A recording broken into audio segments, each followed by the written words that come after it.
सुनो, एक गाथा जो समय के पार गूंजती है, एक कहानी जो सिर्फ कानों से नहीं आत्मा से सुनी जाती है। यह कहानी है उस महावीर की जिनकी शक्ति का कोई पारावार नहीं, जिनकी भक्ति की कोई मिसाल नहीं। हम उन्हें हनुमान कहते हैं, बजरंगबली कहते हैं, अंजनी के लाल पवन पुत्र कहते हैं। नाम अनेक पर रूप एक, समर्पण, सेवा और अदम्य साहस का प्रतीक। हिंदू धर्म के विशाल आकाश में वो एक ध्रुव तारे की तरह चमकते हैं। भगवान श्री राम के परम भक्त जिनकी हर लीला, हर कथा में छिपा है एक गहरा रहस्य, एक दिव्य जादू। क्या आपने कभी सोचा उन्हें हनुमान क्यों कहा गया? उनका वो नाम जो हवाओं ने उन्हें दिया, या उनके जीवन के वो अनकहे अध्याय जो रामायण की मुख्य धारा से परे हैं?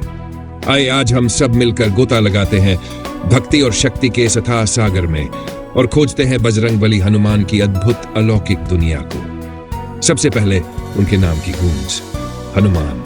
ये शब्द सुनते ही कैसी तस्वीर उभरती है? एक विशालकाय, शक्तिशाली वानर रूप जिसके हृदय में सिर्फ राम बसते हैं। पर इस नाम के पीछे की कहानी जानते हैं? कहते हैं बालपन में सूर्य को एक पका हुआ रसीला फल समझ नन्हे हनुमान उसे निगलने आकाश में उठ चले। प्रचंड वेग से सूर्य को मुंह में रखने ही वाले थे कि देवराज इंद्र ने क्रोधित होकर अपना अमोघ वज्र चलाया। वो वज्र सीधा उनकी ठोड़ी यानी हनु पर लगा। ठोड़ी टूट गई, पर इसी घटना ने उन्हें अमर नाम दिया हनुमान, वो जिसकी ठोड़ी पर वज्र का निशान है। लेकिन रुकिए, कुछ विद्वान कहते हैं हनु का अर्थ अहंकार भी है और मान का मर्दन करने वाला, यानी हनुमान वो है जो अहंकार का नाश करते हैं।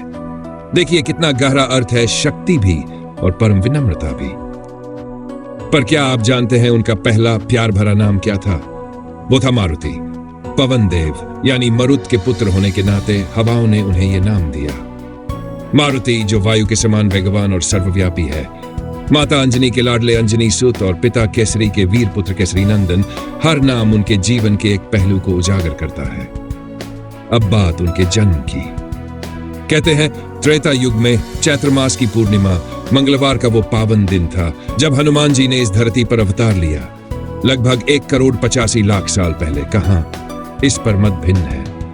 कोई हरियाणा के कैथल प्राचीन कपिस्थल को मानता है, तो कोई गुजरात के डांग जिले को, झारखंड का अंजना पर्वत हो या कर्नाटक का किष्किंधा क्षेत्र हम्पी के पास या महाराष्ट्र का अंजनेरी पर्वत, हर स्थान उनके जन्म की कहानी से जुड़ा है। उनकी मां अंजना जो पूर्व जन्म में एक देव अप्सरा थी, एक श्राप के कारण वानरी बनी। उन्होंने पुत्र प्राप्ति के लिए भगवान शिव की कठोर तपस्या की। प्रसन्न होकर शिवजी ने उन्हें वरदान दिया कि उनका ही रुद्र अवतार उनके पुत्र के रूप में जन्म लेगा। साथ ही पवन देव ने भी अपना आशीर्वाद और शक्ति अंश प्रदान किया। इस दिव्य संयोग से जन्म हुआ पवन पुत्र हनुमान का। एक कथा यह भी कहती है कि राजा दशरथ के पुत्रेष्टि यज की खीर का एक अंश एक चील अंजना जी के पास ले गई, जिसे ग्रहण करने से हनुमान जी का जन्म हुआ। सोचिए कितना अद्भुत और चमत्कारी था उनका इस धरती पर आना। बचपन की शरारतें तो हर किसी की कहानी का हिस्सा होती हैं, पर हनुमान जी की शरारतें भी असाधारण थी।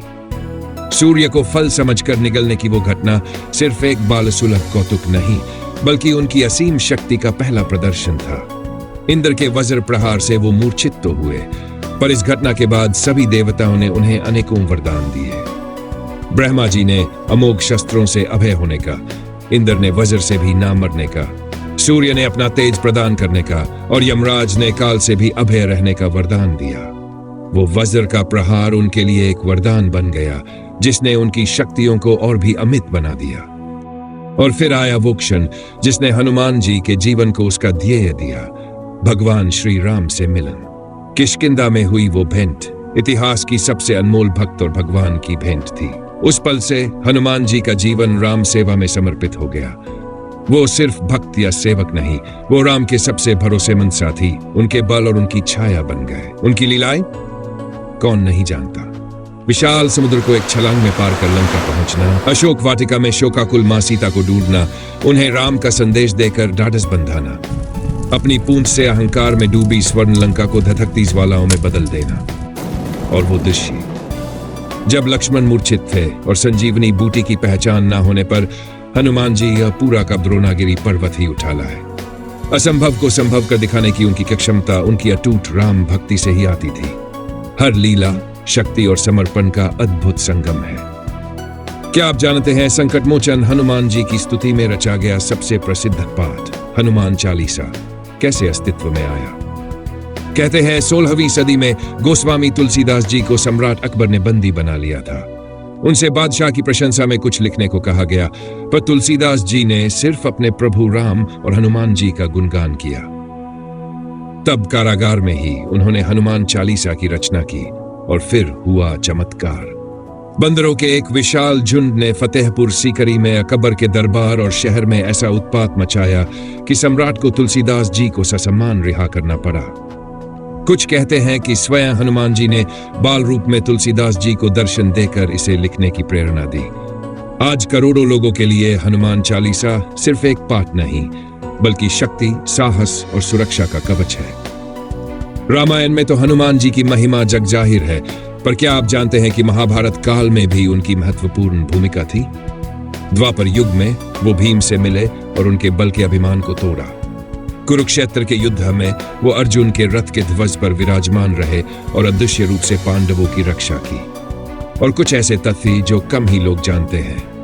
हनुमान जी के 5 सगे भाई भी थे, मतिमान, श्रुतिमान, केतुमान, गतिमान और धृतिमान। उन्हें भगवान शिव का 11वां रुद्र अवतार माना जाता है। उनका एक पुत्र भी था, मकरध्वज, जिसका जन्म उनके पसीने की बूंद से हुआ था, जिसे एक मछली ने निगल लिया था। और हाँ, एक कथा के अनुसार त्रेता युग में उन्होंने श्री राम के आदेश पर एक छोटा गोवर्धन पर्वत भी उठाया था। 8 सिद्धियों और 9 निधियों के दाता, संगीत कला में प्रवीण हनुमान जी का व्यक्तित्व सचमुच असीम और रहस्यमयी है। वे चिरंजीवी है, यानी आज भी इस धरती पर विद्यमान है। तो ये थी गाथा पवन पुत्र हनुमान की, एक ऐसी कहानी जो शक्ति को भक्ति से, सेवा को विनम्रता से और पराक्रम को निष्ठा से जोड़ती है। उनके नामों में उनका इतिहास है, उनकी लीलाओं में उनका चरित्र। रामायण से महाभारत तक हर युग में उनकी उपस्थिति महसूस होती है।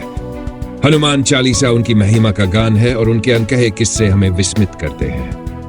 हनुमान जी सिर्फ एक देवता नहीं, वो साहस, सेवा, समर्पण और निस्वार्थ भक्ति का वो जीवंत प्रतीक है जो आज भी इस कलयुग में भी हमें सही राह दिखाते हैं, हर संकट से उबारते हैं। वो संकट मोचन है, हम सबके रक्षक हैं। उम्मीद है बजरंगबली की ये कहानी आपके दिल को छू गई होगी।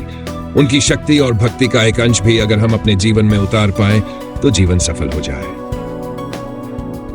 जय श्री राम।